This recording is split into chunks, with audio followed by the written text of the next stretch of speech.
Baik, assalamualaikum warahmatullahi wabarakatuh. Eh, Halo semuanya, salam sejahtera buat kita semua. Om Swastiastu, Namo Buddhaya, salam kebajikan. Hari ini kami akan berbagi topik yang sangat menarik dalam dunia pemrograman, yaitu pengenalan dan implementasi pola desain atau design vector. Sebelum kita memasuki materi, perkenalkan terlebih dahulu kami dari kelompok 2 yang beranggotakan 7 orang. Ada saya sendiri, yaitu Rabinah. Selanjutnya ada Muhammad Farhan, ada Siti Rabiatul, Muhammad Akbar, Sari Fatmawati, Rubiati, dan juga Janatullah.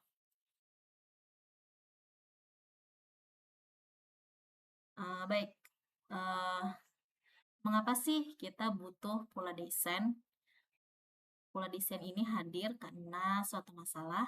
Masalahnya itu aplikasi yang semakin besar seringkali membuat kode menjadi rumit, berantakan, dan sulit diperbaiki.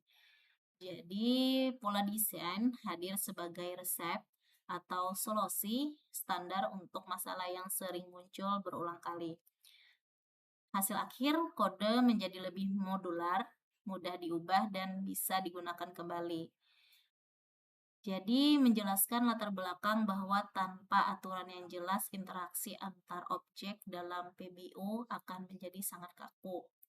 Jadi pernah nggak kalian merasa kode program yang dibuat semakin lama semakin berantakan dan sulit diperbaiki?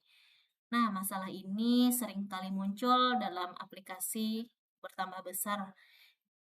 Lalu di sini pola desain hadir sebagai solusi agar interaksi antara objek dalam pemrograman tidak jadi rumit dan kaku. Selanjutnya, pengertian tentang pola desain. Ini akan disampaikan oleh teman kami, yaitu Muhammad Akbar. Persilahkan. Oke, saya lanjutkan pengertian pola desain. Apa itu pola desain? Desain patterns. Definisinya, sebuah cetak biru atau blueprint konseptual untuk mengatur hubungan antar kelas dan objek. Bukan kode instan. Ini adalah konsep cara menyelesaikan masalah, bukan potongan kode yang tinggal di copy paste. Sejarahnya dipopulerkan oleh kelompok Gang of War atau GOP yang mengadaptasi ide dari arsitektur bangunan. Penjelasannya menekankan bahwa pola desain adalah panduan arsitektural untuk menjembatani prinsip dasar PBU, seperti enkapsulasi dan polimorfisme ke dalam praktik nyata. Baik, lanjut ke slide selanjutnya. 3 kategori besar pola desain. Yang pertama, pola kreasi, kredensional. Fokus pada cara pembuatan objek agar tidak bergantung pada kelas tertentu. Yang kedua, pola struktural. Fokus pada susunan kelas agar struktur aplikasi tetap fleksibel meski skalanya besar. Yang ketiga, pola perilaku behavioral. Fokus pada komunikasi atau cara objek-objek saling berbagi tugas. Penjelasannya mengelompokkan pola desain berdasarkan tujuan fungsional sesuai standar GOP atau Gang of Four tadi. Selanjutnya akan disampaikan oleh teman kami, Janatullah. Baiklah, menyambung dari materi kami yaitu tentang pola desain, yaitu contoh satu singleton. Hanya ada satu yang bertujuan memastikan sebuah kelas hanya memiliki satu objek saja di seluruh aplikasi. Yang cara kerjanya membuat jalur akses tunggal dan melarang orang lain membuat objek baru secara langsung. Contoh nyata yaitu pengaturan koneksi database yang cukup dibuat satu kali saja. Pola ini menjamin hanya ada satu objek yang tercipta untuk menghemat memori seperti pada pengaturan database. Contohnya seperti yang ada foto tersebut. Next. Contoh kedua yaitu factory method atau pabrik objek yang bertujuan membuat antar muka untuk menciptakan objek, tetapi membiarkan subkelas yang menentukan jenis pastinya. Keuntungannya, kode kita tidak perlu tahu detail bagaimana sebuah subjek dibuat. Contoh nyata, sebuah program bisa membuat dokumen PDF atau Word melalui satu pabrik yang sama. Penjelasannya singkat, memisahkan proses pembuatan objek dari logika utama agar sistem lebih independen. Pola ini memisahkan logika pembuatan objek dari kode utama sehingga sistem lebih rapi dan fleksibel. Seperti gambar tersebut, yaitu contohnya seperti gambar tersebut. Next.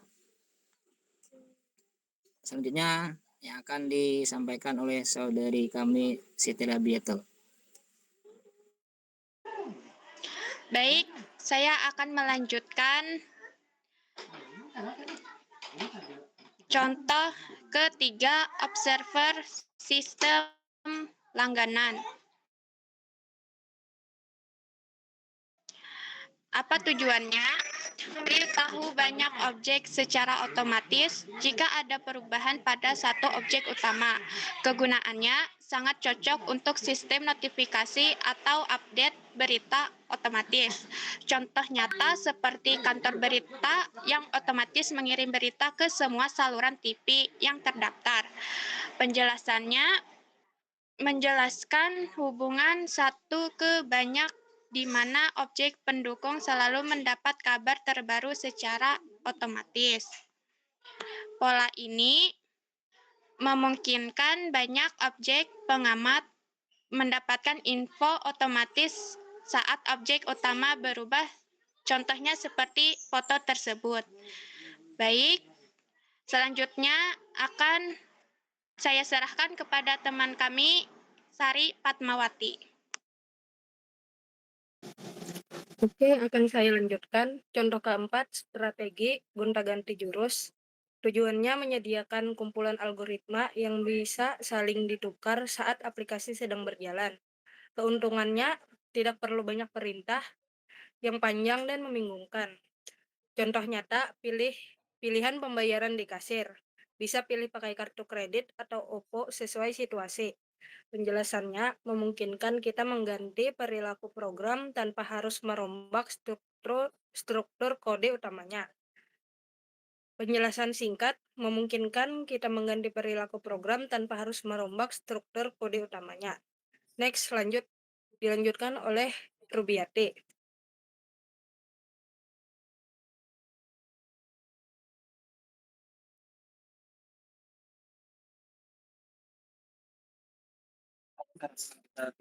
Baik, saya akan lanjutkan karena teman kami ada halangan. Kesimpulan kami, jadi teman-teman intinya pola desain itu bukan sekedar teori. Ini adalah alat bantu agar kuda kita lebih kuat, tidak gampang pecah saat perubahan. Dan yang pasti bikin hidup pengembang jadi lebih mudah karena strukturnya sudah teruji. Saran kami untuk kita semua jangan terburu-buru pakai semua pola desain. Belajar dulu dasarnya, lalu gunakan dengan bijak. Ingat, pola desain itu obat. Kalau dosisnya pas, aplikasi jadi sehat. Tapi kalau berlebihan malah bikin pusing.